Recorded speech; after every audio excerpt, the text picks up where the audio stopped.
এই মেয়েটারে বোকা বানায় আমার মাস্টার আইনতে নেবো। এই তো স্কুটিতে চাইলে মারলাম, ডাইরেক্ট একদম জায়গা মতো পড়েছে। এখন দেখবো এই মেয়েটার বাড়ি কোথায়। আরে কি কেনবো, বাজারে তো একটা মাছও পাইলাম না। আরে ভাইয়া তুমি কোথায় গেলা? আরে বিউটি তুমি বাড়ি চলে এসেছো? বিউটি তুমি এত বড় মাছ কোথায় পেলা? আরে যা বিউটি তো এখানে নেই, এক কাজ করি এখন আমি এই মাছটা আইনতে ফেলি। ভাবতে অবাক লাগে বিউটির টাকা দিয়ে এত বড় একটা মাছ কিনে আনছে।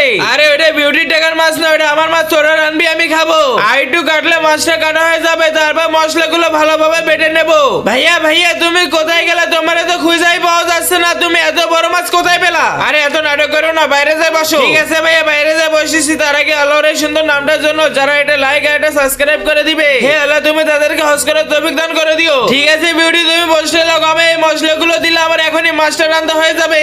এই তো কড়াইতে রাখা গরম তেলের ভিতরে মশলাগুলো দিয়ে দিলাম। ভাইয়া তাড়াতাড়ি নিয়ে আসো, মেলা খিদা লেগেছে। এই তো বিউটি চলে এসেছি, এবার মাছটা মজা করে খেয়ে নাও। আরে ভাইয়া রান্নাটা তো অনেক সুন্দর হয়েছে, খেতে অনেক দারুণ লাগতেছে। আমি এখনই এখান থেকে উঠি, না হলে তো আমার মাছ সব খেয়ে নেবে। আমার মাছ দে। আমি বুদ্ধি করে তোদের গাড়িতে আমার মাছটা রেখে দিয়েছিলাম, এখন তোরা রাঁধছিস, এখন আমি মজা করে খাবো। বিউটি তুমি মাছটা কিনেছিলা না? না ভাইয়া আমি তো কোনো মাছ শেষ কিনি নাই, তুমি কিনছিলা নাকি?